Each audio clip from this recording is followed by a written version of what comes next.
Do you know Takamaru? You know, the namesake of that one Nintendo Land game, and also the guy that appears as an assist trophy in Super Smash Bros. But do you really know him? Like, anything else beyond that? Probably not, due to the fact that his Famicom game, The Mysterious Murasame Castle, wasn't actually released internationally until 2014. But if you lived in Japan and were an avid gamer in the 80s, you might just know him. Or not. You see, Takamaru's only ever had that one starring role, and that was over 30 years ago. So whether you live in Japan or not, Takamaru's legacy might be a bit, foreign. But it's time to cast the searchlight onto him and see what makes Murasame Castle so mysterious, along with what Takamaru's been up to all these years. Welcome to Missing in Action, where we take a closer look at game elements that have mysteriously gone missing. Takamaru's origins begin with the Famicom disk system, an add-on to the Famicom designed to increase game storage space and enable saving. His game, The Mysterious Murasame Castle, holds the honor of being the second original title released for the add-on, following The Legend of Zelda. And while it's been re-released over the years in various forms in Japan, including on the Game Boy Advance, the rest of the world wouldn't get a chance to play his game until it hit the 3DS Virtual Console. So, what's the game all about anyway? Set in Japan during the Edo period, there was once a castle where a giant stone statue known as Murasame was kept. But one stormy night, a strange shining gold object fell onto the castle, which somehow gave life to the statue. Deafening screams rang out before the statue took over Murasame Castle, and it wasn't long until this same object took control of the feudal lords of 4 other nearby castles. Each were given an orb of power, allowing them to summon ninja armies and monsters to wreak havoc across the land. Hearing of this plight, the leader of Japan, otherwise known as the Shogun, sends the samurai apprentice Takamaru on a mission to investigate the 5 castles and put an end to the terror. So, the fact that the setting is so entrenched in Japanese culture and lacks the universal appeal of something like Zelda might explain why the game never saw a Western release for the NES.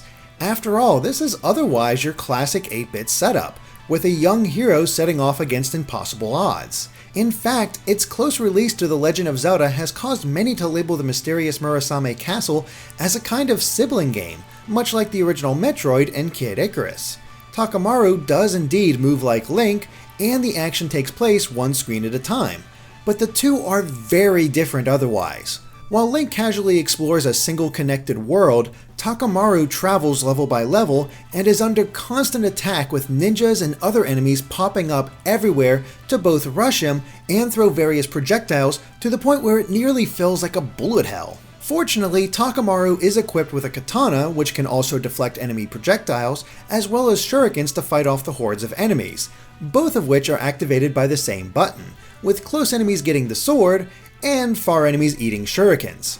And he can even upgrade his shurikens by collecting power-ups to become more powerful. Furthermore, Takamaru can activate one of 2 special techniques if he has the required item, allowing him to either turn invisible to dodge attacks and get in close to enemies, or destroy everything on screen.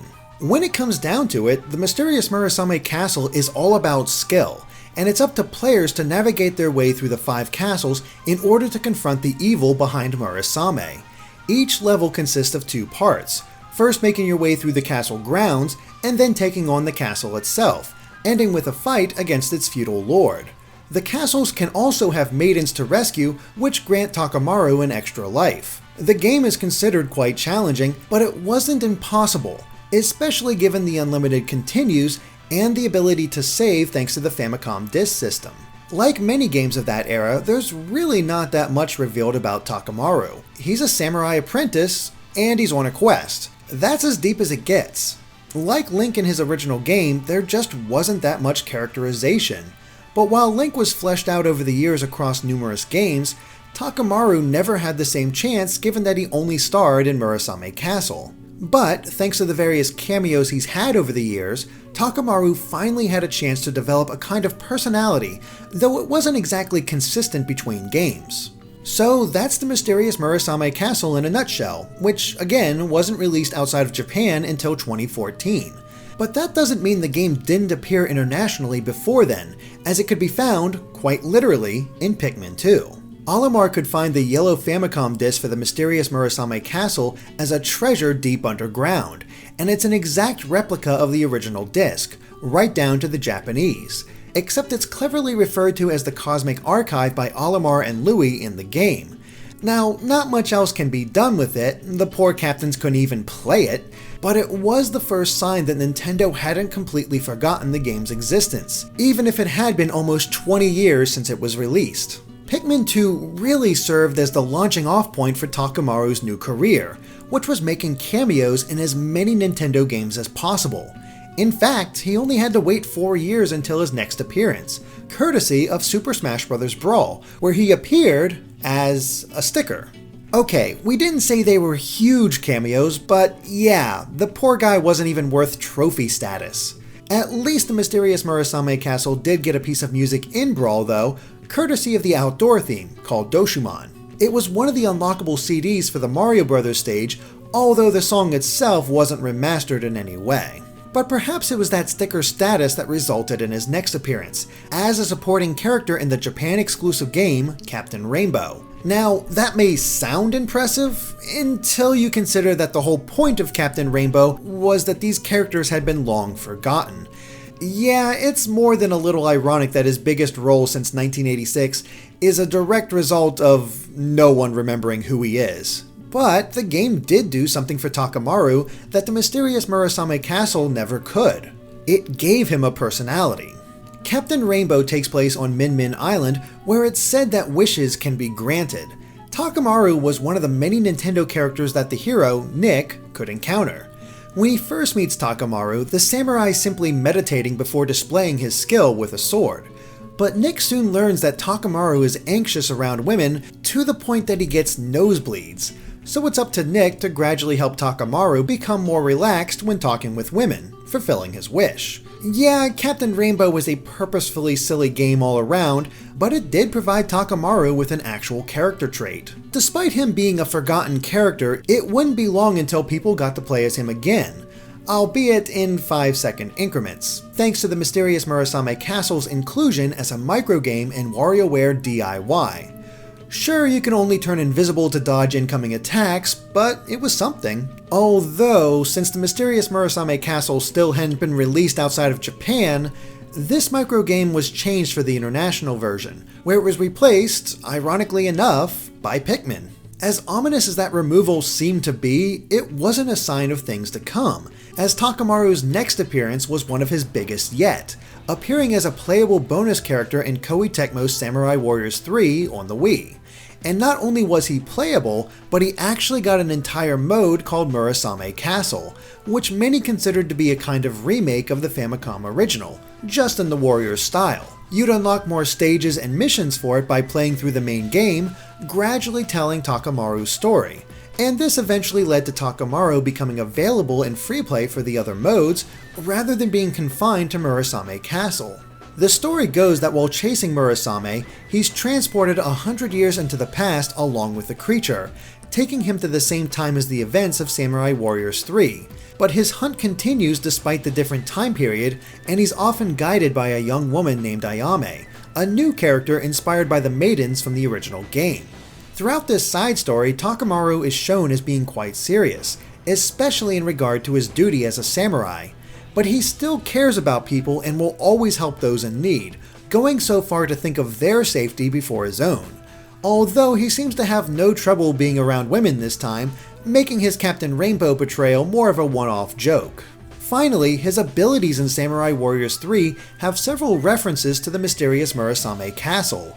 His special skill is a callback to the invisibility cloak and functions in much the same way, making him invincible for a short time, though he doesn't actually disappear. And during his Muso attack and victory stance, Takamaru will be surrounded by bolts of blue and red lightning, just like his screen-clearing attack. Then there's his ultimate Muso, which references the fireballs he could upgrade his shurikens into.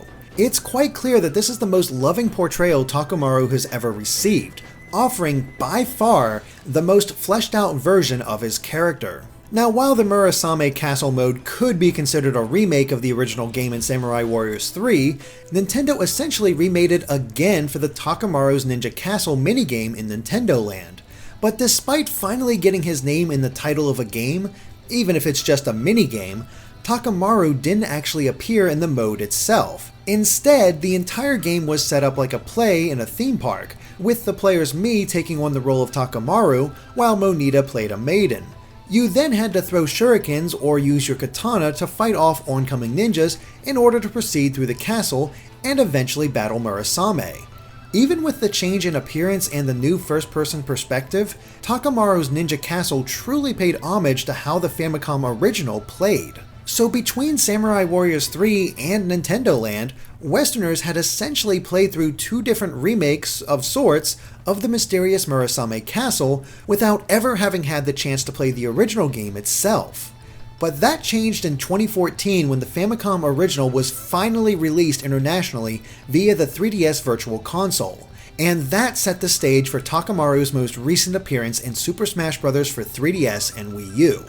Rather than being relegated to a simple sticker as in Brawl, Takamaru had a much bigger role, appearing as one of the assist trophies. Once summoned, he would throw one of his shuriken upgrades, the multi-directional pinwheel knives, and dash in close to other players in order to slash them with his katana multiple times, both of which stayed true to his abilities in Murasame Castle. But even with his promotion from sticker to assist trophy in Smash Bros., he was originally planned for much more. A character spot, an idea that actually goes all the way back to Super Smash Bros. Melee in 2001, where he was first considered to become a playable character, but the proposal was scrapped due to his low popularity at the time. He was suggested once again for a playable role in the latest Smash Bros. Game, perhaps because of his resurgence in cameos since the release of 2004's Pikmin 2. But his lack of recognition once again caused him to be passed over in favor of other Nintendo characters. He still just wasn't popular enough.